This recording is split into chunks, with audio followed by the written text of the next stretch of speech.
ลูกเฮาก็ใหญ่เติบแล้วเฮาก็อยากมาเปิดใจแบบอยากหาครูแบบสร้างมาซาหั่นนะโดยก็ถ้าบ่ติก็มาสู่ขอก็ได้หั่นนะหรือว่ามาคุยกันเบิ่งก่อนจักปีเดือน2เดือนเนาะโดยแล้วเอาง่ายๆก็อยากให้แบบสมหวังเนาะเพราะว่าเพิ่นตั้งใจไว้เด้โดยสบายดีโดยสบายดียามบ่ายเนาะโดยวันนี้ก็มาหาทางสาวรัตดาเพิ่นเนาะทุกคนโดยหลังจากที่ว่าบ่ได้มาหาหลายมื้อเนาะเกือบอาทิตย์ไปแล้วบ่แม่นหลายมื้อที่หลายเกือบอาทิตย์แล้วแม่นบ่ก็กลัวแล้วจักอาทิตย์เนาะก็ตั้งแต่ก่อนสงกรานต์อีกเด้เนาะแม่นไหมก่อนสงกรานต์บ่แม่นแม่นอยู่ข่อยลืมเจ้าความจำดีกว่าข่อยได้นี่เนาะก่อนสงกรานต์แสดงว่าจีเข้า2 อาทิตย์แล้วเนาะทุกคนเนาะแม่นเป็นแนวใดหลังจากลงคลิปเปิดใจไปเนาะก็ยังบ่มีไผเข้ามาเลยก็ยังว่างเปล่าอยู่บ่มีจักคนบ่บ่มีเลยเฟซไลน์ก็คือเงียบกิ๊บแม่นแบบมีผู้หนึ่งทักเข้ามาแต่ว่าทักมาเล่นแล้วก็ออกไปหั่นนะก็เพิ่นก็มีอายุแล้วเพิ่นว่าประมาณ6-70หั่นน่ะฮอดบ่70 ปีก็สิประมาณนั้นแหละเพิ่นเว้า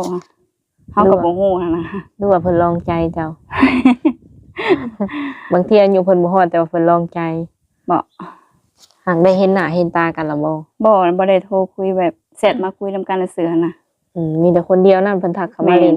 มีคนเดียวคนลาวบ่หรือว่าคนไทยคนไทย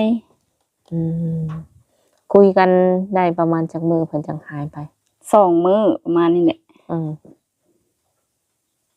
2 มื้อแหละตอนนี้นี่ยังคุยกันหรือว่าเงียบบ่เงียบแล้ว คือเข้ามาคุย2 มื้อแล้วก็หายไปหั่นน่ะก็เงียบเลยจังซี่หั่นน่ะตำบิดเจ้าก็คุยกับเพิ่นบ่แม่นในที่นี่แหละเพิ่น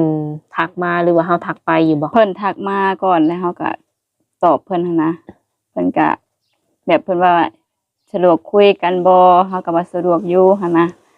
แต่เพิ่นก็เฮ็ดค่าเวียกค่างานเพิ่นว่าจังซี่แหละบ่ได้ค่อยว่างเพิ่นว่าเฮาก็บ่ฮู้นำเพิ่นเนาะเพิ่นว่าบ่ว่างก็คือบ่อยากแม่นก็ถ้าบ่ว่างเฮาก็บ่อยากรบกวนเพิ่นหั่นนะล่าสุดข้อความล่าสุดนี้ไผทักหาไผก็ทางเพิ่นทักมาแล้วเฮาก็ตอบเพิ่นไปแล้วก็หยุดเลยหั่นนะจังพอเจ้าว่าเพิ่นอยากลองใจว่าเจ้าสิอยากคุยกับเพิ่นบ่หรือว่าเจ้ามีไผบ่น่ะเนาะอาจจะอยากให้เฮาทักไปจากคำจากใดก็มีโดยแล้วเรื่องอายุก็60 70บางทีเพิ่นก็อาจจะลองใจเฮาเนาะโดยก็บ่เป็นหยังบางทีเพิ่นอยากทำความรู้จักก่อนก็หรือว่าเพิ่นเลือกคนอื่นก่อนก็แล้วแต่เนาะโดยเงาเงียบเงาคือเก่าแม่งเงียบเงาคือเก่าบ่มีหยังเพิ่มเติมเลยบ่ FC ที่ว่าเป็นแบบFC ตัวยงเฮาใน YouTube เนี่ยเพิ่นก็เข้ามาทักเด็ดอยู่บ่ซะบ่มีเลยก็คือเงียบเลยแบบบ่มีไผคุยเลยเฮาก็ได้อัพคลิปอัพหยังอยู่บ่แต่ละมื้อบ่ได้ช่วงนี้บ่ได้ค่อยเอาคลิปลงเลย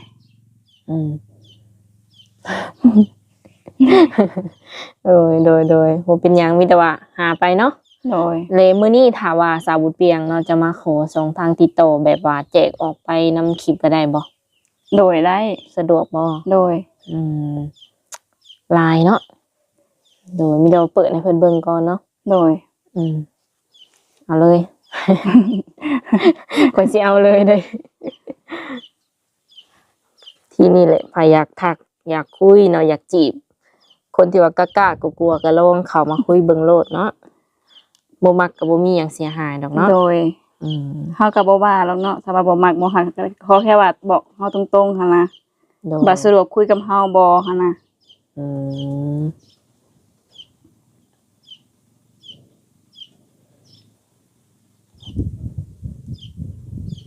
อันนี้จะเป็น2ลายเฮา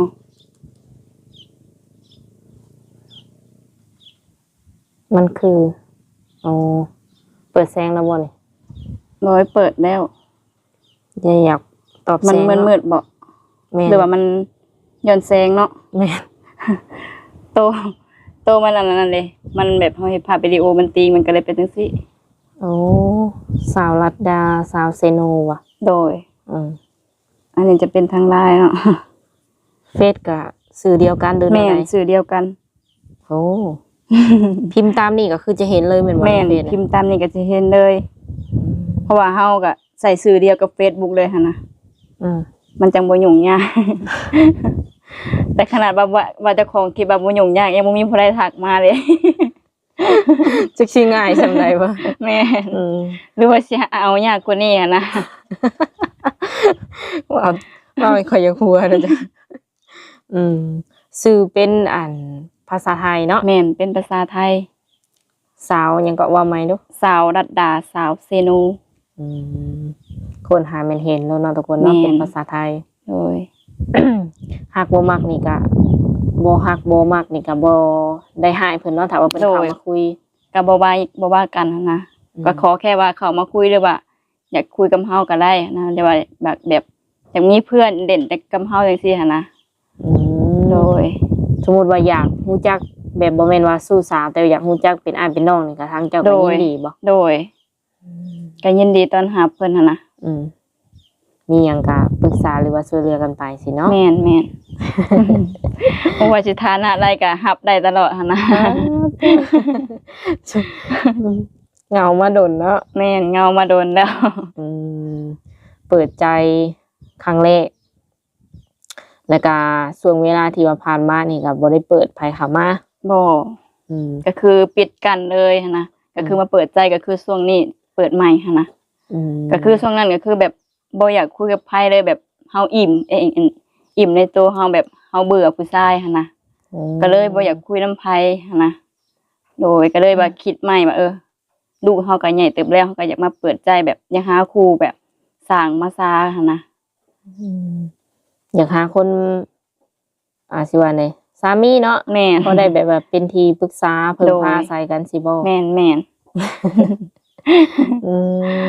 ไก่คือหับได้เบิด แม่นรับได้ขอแต่ว่าใจเฮาตรงกันแล้วว่าฮักแพงกันหั่นนะ อืม FC อยากมาหาอยู่เพื่อนก็ได้บ่ โดยก็ได้บ่เป็นหยัง มาหาได้หั่นนะ อืมมาเห็นตัวจริงก็ได้เนาะ โดย มาแบบเวะเลยก็ได้บ่ ก็ แบบบ่นัด อันนี้ก็ต้องนัดซะก่อนเนาะเพราะว่าบางทีก็บ่ได้อยู่โรงปลูกมันหั่นนะ อืมยังบ่ทันแล้วบ่สะปลูกมันจ้ะ ยังบ่ทันแล้วก็หาก็เริ่มปลูกใหม่อีกหั่นนะเพราะว่าฝนตกเมื่อวันก่อนหั่นเลย อ้าวฝนตกเลยเฮาจังปลูกสิบ่ แม่นเพราะว่าดินมันสิได้สุ่มหั่นนะ โดยตัวที่ว่าเฮาปลูกก่อนหน้านี้น่ะมันงามแล้วบ่ ก็หาก็ได้นิ้วมือหนึ่งหั่นนะขึ้นยาวเติบแล้วหั่นนะ อืมเอาบัดโตที่ว่าเฮาปลูกน้ำหลังนี่มันก็สิทันขายพร้อมกันนี่บ่ ทันเพราะว่ามันบ่ได้ไวขนาดนั้นเลยเพราะว่ามันก็แค่เกิดใบขึ้นมาก่อนซื่อๆหั่นนะมันก็สิทันกันอยู่ ยันว่าเนาะ อันนี้ก็บ่แม่นว่าเซียนปลูกมันดอกเนาะแต่ว่าหาก็ปลูกได้3-4 ปีแล้วหั่นนะแต่ว่าเฮาก็ฮู้แล้ววิธีว่ามันทันกันอยู่แล้วเพราะว่าเฮาปลูกช่วงใดกันหั่นเลยเพราะว่ามันขึ้นอยู่น้ำฝนผ้าเฮาตกลงมาใส่แล้วมันจะเกิดพร้อมเดียวกันหั่นนะ อืม โดย ฮู้ทางด้านนี้อยู่เนาะ โดย การเกษตร อันนี้จะเป็นชาวเกษตรส่วนมันนะสักหน่อยแล้วก็เกษตรเกี่ยวเขาวลำนาอีกสักหน่อย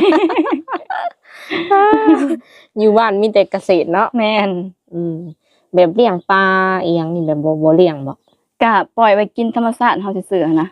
บ่ได้ค่อยเกลือมันหรอกเพราะว่าเฮาก็กินมันแบบสบายหั้นนะมันแบบมันอยู่ในน้ำเองมันเลย อืมยันว่าแบบเฮาเลี้ยงจนเหลือแบบเหลือกินแล้วเอาไปขายไปหยังจังซี่ บ่เคยเอาไปขาย เพราะว่ามันก็ปลาแบบมันมีแต่ก้างลายหั้นนะมันก็บ่มีคนคอยซื้อกินหรอกหั้นนะ อืม อย่างเช่นปลาข้าวมันบ่ปลาเกล็ดแลบจังซี่หั้นนะมันบ่คือปลานิ่นแบบอันนั้นธรรมชาติเด้เนาะ โดย อันนี้ปลาแบบมันก้างได้แล้วพูนแบบผู้เฒ่าผู้แก่แล้วบ่เล็กน้อยกินมันก็สิกินยากหั้นนะมันนอกจากปลาก้อยอันนี้หั้นนะ อืม ก้อยแล้วก็ต้มมันจะกินได้หั้นนะ โดย แต่ว่าก้างมันก็หลาย เฮ็ดให้แบบขายบ่ค่อยดีเนาะ แม่น อืม เขาก็บ่ค่อยนิยมกินเด้ โดยถ้าเฮาเลี้ยงปลานี่นี่แบบมันบ่ใหญ่บ่ซะ อันนี้ก็บ่ฮู้ว่ามันสิใหญ่บ่มันก็เป็นน้ำพันธุ์มันเด้มันมีพันธุ์ใหญ่กับพันธุ์น้อยหั้นเขาก็บ่ฮู้ว่ายันสิถึกของปลอมนั่นหลายกว่าเด้ อ แบบปลานิลน้อยจังซี่นะเอามาเลี้ยงนานๆใหญ่เด้ เอามีของแบบว่าหลอกขายน้ำก็มีบ่ แม่น อยากได้ปลานิลใหญ่แต่ว่าเอาปลานิลน้อยให้บัดมาปล่อย ตัวว่าแบบปลานิลใหญ่จังซี่นะเพราะว่าเฮาเอามาปล่อยแล้วมันก็ปี1 2ปีก็ยังซ้ำเก่าหั่นน่ะ โอ้ก็เลยบ่ได้ซื้อมาขายหั่นนะ ปล่อยแบบว่าเคยแล้วเนาะ แม่นเคยปล่อยแล้ว น้อยจำเก่าแบบกระแลบอยู่ แม่นปลาน้อยๆตัวอันประมาณ3 นิ้วหั่นน่ะไป หักท้องบ่ ท้องตัวน้อยๆก็ท้องมีไข่แบบเต็มท้องเด้เฮาก็เลยบอกกินบ่อันนั้นมันบ่มันตัวมันใหญ่เลยเนาะ โดย อะไรแต่ปิ้งไปต้มก็มันกับตัวน้อยพวกนั้นนึกว่าทอดจังซี่หั่นนะปลาพวกนี้เนาะกลางมันได้ดิ โดยหักปลานิลนี่ถือว่าได้ขายดีสุดเนาะ แม่น ปลานิลอันดับหนึ่งห้องลงมาก็สิเป็นปลาแนวอื่นเนาะ แม่นปลาลูกบ่อจังซี่ปลาขาวบ่อจังซี่หั่นนะก็เจ้ามากินเนาะ ปีนี้นี่คือยังบ่ได้ไผมาเห็นหน้าซอย ยังบ่มี ก็นี่แหละจังว่าอันยังหาครูว่ามันสิมีผู้จะมาลำนาซอยอยู่บ่วะ เดี๋ยวก็สิฮอดยามลงนาแล้วเดี๋ยวนี้ ถ้าเพิ่นอยากสั่งครอบครัวกับเฮานี่ก็คือทางเจ้าเองก็พร้อมเลยบ่ โดย พร้อมแบบว่าขอพร้อมให้มาสู่ขออีหยังประมาณนี้เลย โดยคำว่าบ่ตีเฮาว่าครอบครัวเฮาก็บ่ได้สมบูรณ์แบบหั่นนะก็พอได้อยู่ได้กินหั่นนะ โดย ก็ถ้าบ่ติก็มาสู่ขอก็ได้หั่นนะหรือว่ามาคุยกันเบิ่งก่อนจักปี2ปีหรือว่าจักเดือน2เดือนเนาะโดย แล้วแต่เพิ่นสะดวกเนาะ แม่น คือความหมายจะว่านี่แล้วแต่ฝ่ายซ้ายสะดวก แม่น ถ้าอยากเบิ่งกันไปโดนๆกันเจ้าก็พร้อมคือกัน แม่น ถ้าว่าบ่อยากเสียเวลาเนาะอยากมาตบมาแต่งอยากอยู่กินน้ำกันเลยก็คือพร้อมอีกอันนี้ โด ก็ ย สุดยอดเลยเนาะ ตัวจริงเพิ่นก็ผู้เจ้าผู้งามแต่อาจจะเป็นคนที่ว่าบ่ค่อยมักแบบแต่งตัวเนาะแต่งหน้าสิ บ่ค่อยมักแต่งตัวปานใดหั่นนะเพราะว่าเฮาก็บ่ได้ไปทางใดเฮาก็อยู่ตามประสาทบ้านเฮาเนาะแบบเฮาบ่ได้ไปเที่ยวหรือว่าบ่ได้ไปทางอื่นหั่นนะก็แต่งปกติบ้านเฮา แต่งสวยๆงามๆแบบว่าไปปลูกมันอยู่แล้วเนาะ แต่งสวยๆงามๆไปปลูกมันแบบไผสิเบิ่งเนาะก็มีแต่ปลูกมัน หัวเข่ากันอีกเนาะ แม่น ขนาดว่าเพิ่นเป็นคนที่บ่มักแต่งตัวเนาะอันนี้คือแบบว่า ธรรมชาติเนาะ โดย ถ้าแต่งนี่แฮงสิสวยทุกคนเลย ขนาดว่าเพิ่นโดนๆจังแต่งบ่ แม่นถ้าไปงานบ่เฮาไปเวียกจังซี่เฮาก็แต่งหั่นนะ โอ้ ถ้าอยู่บ้านอยู่หยังนี่ก็อาจจะทาแต่ลิปหรือว่า ทาลิปสติกแล้วก็ทากันแดดธรรมดาแล้วก็พอนะ เออ แต้มคิ้วแต้มตาแต้มหยังนี่แล้ว ก็เป็นบางทีเลยบางทีก็อยากเขียนก็เขียนบ่อยากเขียนแล้วก็อย่านะ เออ แล้วแต่อารมณ์ถ้ามื้อใดอยากเขียนก็เขียน โดยบ่มักบ่ไปเล่นแบบไปเล่นไปเที่ยว กินเหล้ากินเบียร์ บ่มักไปแบบนั้นหั่นนะแบบมักธรรมชาติแบบอยู่เงียบๆหั่นนะหรือว่ามีหยังก็กินอยู่ในเฮือนเองก็ได้จริงๆนะแบบบ่มักออกไปข้างนอกหั่นนะ โอ้ หักกินได้บ่ กินได้แต่ว่าเฮาก็บ่ถือว่าซุมื้อหั่นนะแล้วว่าโดนๆกินเถื่อหั่นนะเดี๋ยวเป็นงานเป็นการแล้วเฮาก็ค่อยกินหั่นนะโดย คำว่าสิไปลิ้นคู่มือตีคู่มือนี่ บ่ไหว บ่แม่นสไตล์นั้นเนาะ แม่นบ่มักเลยบ่แม่นสไตล์นั้นเนาะไปแล้วผู้หลายคนก็ป้าลุงก็ยังถามว่าเอ้าโสดเป็นหยังก็บ่ไปหาเลาะลิ้นอยู่เที่ยวอยู่ผับอยู่บาร์บ่บ่มักไปว่ะ บ่มักไปเลยเพราะว่าเฮาก็อีกอย่างเฮาก็บ่สะดวกแน่เนาะมันก็กลางค่ำกลางคืนทางเฮาบ้านเฮาก็ผู้เดียวก็ไปบ่ไปบ่ม่วนบัดนี้ค่ะบ่มีหมู่มีคู่ไปเลย หมู่คู่มีจักคนอยู่ในบ้าน ก็บ่ค่อยมีแต่ไว้ผู้ก็หมู่คู่ก็มีแต่ครอบครัวบ่ได้เฮานะเฮาก็มีแต่เฮาผู้เดียวโสดว่าซั่น มันสิไปชวนก็คือบ่คือว่าแหละ แม่นบ่คือ อันนี้เป็นสาเหตุที่ว่ามักอยู่เฮือนอยู่ซ่านเนาะบ่ค่อยไปเล่นกลางคืนทุกคนเลย โดย สิว่านิสัยรักนี่เป็นคนประมาณใด แบบนิสัยหลักๆบ่ แม่น ก็บ่มักแบบออกไปเที่ยวหั่นนะ โดยแล้วก็บ่มักไปไสเลยหั่นนะก็ไปบ่อันว่าหรือว่ามีหมู่มาชวนสิเฮาก็ค่อยไปหั่นนะหลักๆเลยหั่นนะ ใจเย็นบ่ ก็เย็นอยู่ ถือว่าเย็นบ่ก็เย็นแต่ว่าเฮาก็บ่ได้อารมณ์ร้อนปานนั้นเด้ สงสิหายผัวบ่เป็นเนาะ บ่ถ้าว่าแบบอันเพิ่นบ่ให้กับเฮาแล้วบ่ให้เพิ่น เพราะว่าเฮาดีเฮาก็ดีเพิ่นก็ดีกับเฮาเฮาก็ดีกับเพิ่นหั่นนะ โดย โดย แบบ เบิ่งตามสถานการณ์อีก ซ้ำส่องกระจกเนาะ คันเป็นว่าทำตัวดีก็คือจะดีกลับสิบ่ แม่น เป็นคนบ่มักแบบว่าสิว่าได บ่มักคนใส่อารมณ์แบบใส่คนอื่นหั่นนะ เพราะว่าเฮาก็คิดเห็นเพิ่นใจโตเนาะเพราะว่าสิเอาแต่อารมณ์ตัวเองมันก็บ่ไหวหั่นนะ บ่มักแบบโวยวายอหยังเนาะ โดย อืมแต่ละมื้อนี่คือเอาลูก แม่น ปลูกมัน แม่น วนไปวนมาเท่านี้ แม่นไปบนไปบนมาประมาณนี้แหละ เด้อหากแต่ว่าอยู่ได้เนาะสิ้นล่ะบ่ ก็สิ้นเพราะว่าเฮาก็อยู่มาโลนแล้วหั่นนะ อืมเมื่อก่อนที่ว่าไปอยู่ฝั่งไทยนี่ได้สับบ่ม่วนบ่ ก็ถือว่าม่วนบ่ก็มันก็ม่วนไปอีกแบบหนึงเด้เพราะว่าเฮาก็มีลูกแล้วเฮาก็คิดเห็นลูกบัดนี้เพราะว่าเฮาก็ตอนนี้ก็ว่าคิดว่าอยากไปอยู่หั่นนะ อืม แต่ว่าต้องรอให้ลำนาแล้วก่อนที่ค่อยไปแม่บอกว่าจังซี่ก็เลยว่าสิลำนาแล้วเลยสิเฮ็ดบัตรไปเฮ็ดเวียกว่าอยู่ไทยว่ะ โดย ยังมีวางแผนว่าสิไปฝั่งไทยอยู่อันนี้ โดย คันบ่มีคู่นี่ก็สิข้ามไปเลยเนาะ แม่น คันมีคู่นี่ก็สิข้ามคือเก่าบ่ ก็มีครูก็ข้ามเพราะว่าเฮาก็เฮือนซ่านเฮาก็ยังบ่มีเด้เฮาก็จะได้แบบเฮือนซ่านเป็นของตัวเองหั่นนะ อืม โดยเทื่อแบบบันข้างหน้าเฮาบ่ถือกันแต่ว่ากับอ้ายกับน้องหรือว่ากับพ่อกับแม่จังซี่หั่นนะก็เลยอยากมีเฮือนเป็นของตัวเองหั่นนะ แบบดินดอนตอนหยานี่คือมีเป็นทีเรียบร้อยแล้ว ก็ ที่จะ ดิน ปลูก กับดินปกตินี่ก็คือดินแม่เนี่ยอยู่ปัจจุบันนี่หั่นนะ อ่า ก็คือเพิ่นให้ปลูกก็ปลูกได้แต่ว่าเฮาต้องไปหาเงินมาเฮ็ดเองหั่นนะ อืม แบบบ่ต้องได้ซื้อดินซื้อดอนได้หั่นนะ อืม โดย ดินนี่เพิ่นให้ปลูกแล้วเนาะ แม่น ยังแต่ว่าอุปกรณ์การเฮ็ดเฮือน แม่น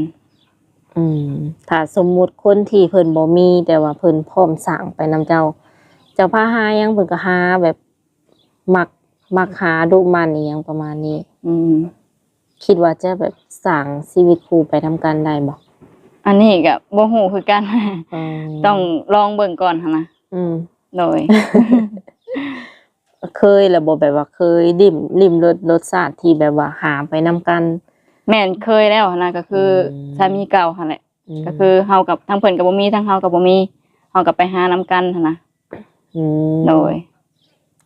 เมื่อยบ่ตอนน่ะ ก็ถ้ามาเมื่อยก็เมื่อยเนาะ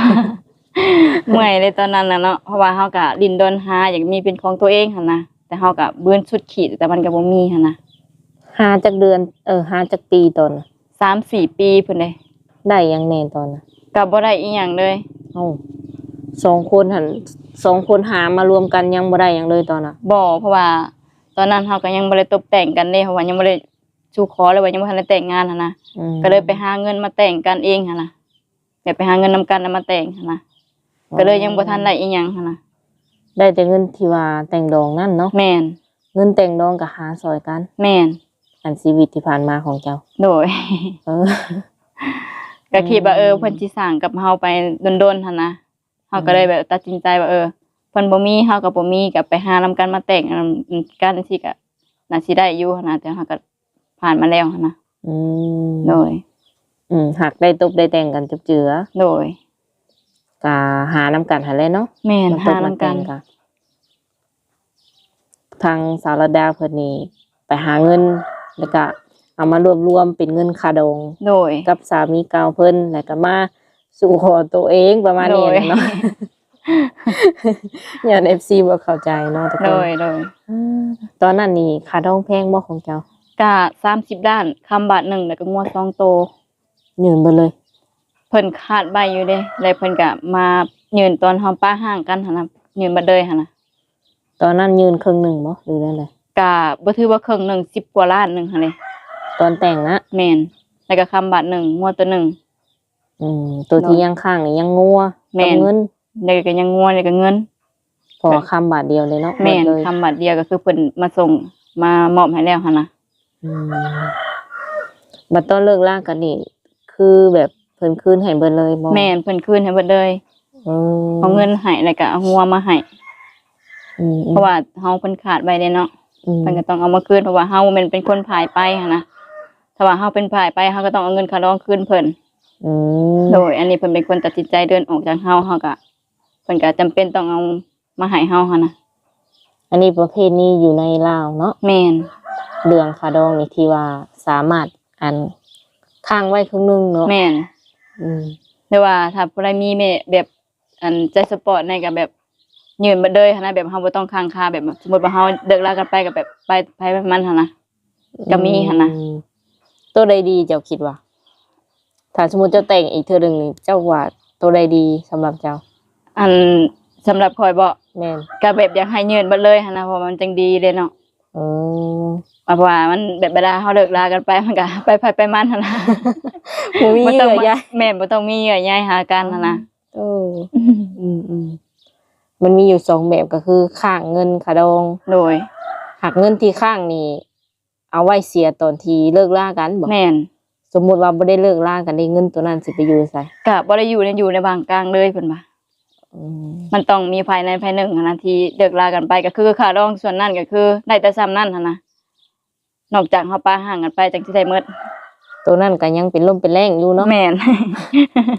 สำหรับ FC ไทยหรือว่าฟังไทยเนาะเพิ่นอาจจะบ่เข้าใจเรื่องการค้างคาดองของบ้านเฮาเนาะ โดย บ้านเพิ่นอาจจะยืนเบิดเลย คือจะเว้าหั่นแหละ โดย ไปแล้วก็คือไป อืมคาดองตัวที่ค้างนี่คือแบบเป็นจุดที่ว่าเขาสิว่าแนวใดวะ ค่าดองค่า เฮ็ ด ด อง ให้ ที่ เฮาบ่อยากไปบ่ แม่นหรือว่าสิดึงดังเฮาไว้แบบบ่ให้เฮาไปจากไปหาคนอื่นจังซี่หั่นนะหรือว่าให้เฮาแบบบ่ตัดใจบ่จักบ่อยากให้ไปหาไผเพิ่นก็สิประมาณนี้น่ะบ่ะ เพราะว่าบ่มีเงินเสีย แม่น เลยคันมีเงินเสียนี่ได้จ้ะ ถ้ามีเงินเสียก็ไป เออ หักเจ้าก็ถือว่ายอมรับแล้วก็ทำใจแล้วก็ โดย คือต่างคนต่างไปเนาะ โดย อืมเลยในความคิดถามว่าสร้างครอบครัวใหม่นี่ต้องได้แต่งดองใหม่บ่หรือว่าผูกแขนน้อย ก็แบบได้ก็ได้หั่นนะแล้วแต่สะดวกหั่นนะ อืมเจ้าบ่ได้วางแผนไว้บ่ว่าอยากแต่งหรือว่าบ่อยากแต่งตามใจผู้ชายบ่ตัวนี้ แม่นก็อยากตามใจผู้ชายแน่หั่นนะ อืม ก็อยากแต่งก็แล้วแต่เพิ่นอยากแต่งเนาะว่าเฮาก็มัดแขนมัดมือแบบธรรมดาก็ได้หั่นนะ มัดแขนแล้วพร้อมไปอยู่นํกันเลย โดย อืม โดยบ่ซีเรียสตรงจุดนี้เนาะ โดยบ่ซีเรียสตัวนี้ค่ะ อืมชีวิตผ่านมาฮอดจุดนี้แล้วบ่ซีเรียสหยังแล้วบ่ แม่น เป้าหมายตอนนี้คืออยากสร้างบ้านบ่ แม่น อยากสร้างครอบครัวอยากสร้างบ้านจังซี่เนาะ โดย จักปีแล้วจ้ะ 25ปีสิเข้า26แล้วหั่นนะ อืมก็อยากมีหันมีนี่แล้วบัดนี้เนาะ โดย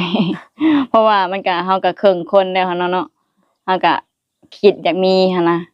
เพราะว่าแต่ก่อนเฮาก็ไปไทยอยู่แต่ว่าไปก็แบบไปเล่นๆหั่นนะแบบไปหาซื้ออยู่ซื้อกินธรรมดาเฮาหั่นนะไปเที่ยวบ่จังซี่ไปเที่ยวนั่นเที่ยวนี่จังซี่หั้นนะบ่คิดว่าอยากมีแบบนี้หั่นนะบัดนี้พอเฮามีลูกแล้วเฮาก็คิดว่าอนาคตเฮายังมีคนข้างหลังหั่นนะ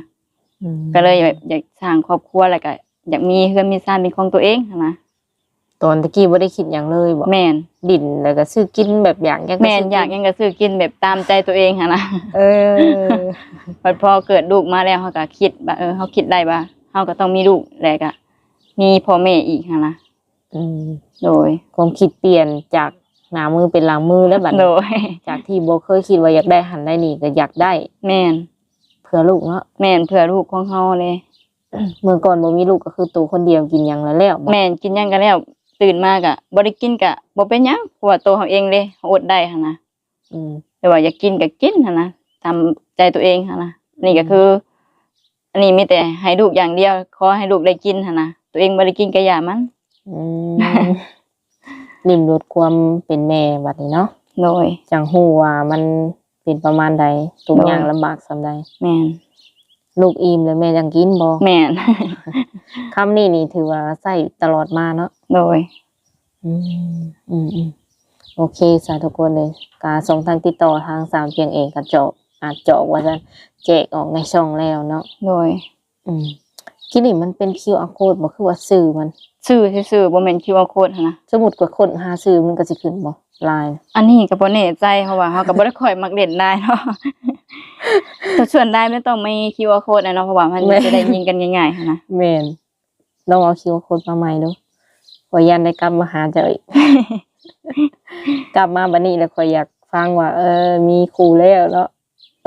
แบบบ่อยากกลับมาแบบว่าบ่มีครูอะ เอาง่ายๆก็อยากให้แบบสมหวังเนาะเพราะว่าเพิ่นตั้งใจไว้เด้ หน่อย QR code ไลน์เนาะทุกคนสแกนได้เลย โดย หน่อย ขอบใจละลายเนาะ หน่อย ก็ได้มาเป็นทีมฮอยแล้วมีแต่ว่ามื้อหน้ามื้อหน้าก็จักโอ้ร่วมกันใหม่บัดนี้เนาะ หน่อย โอ้ร่วมกันเพลินเนาะทุกคนกับประมาณ 25นาทีตอนนี้ มื้อหน้ามื้อในสิมาเล่นน้ำใหม่เด้อ โดย โดยขอบใจละลายสบายดี สบายดี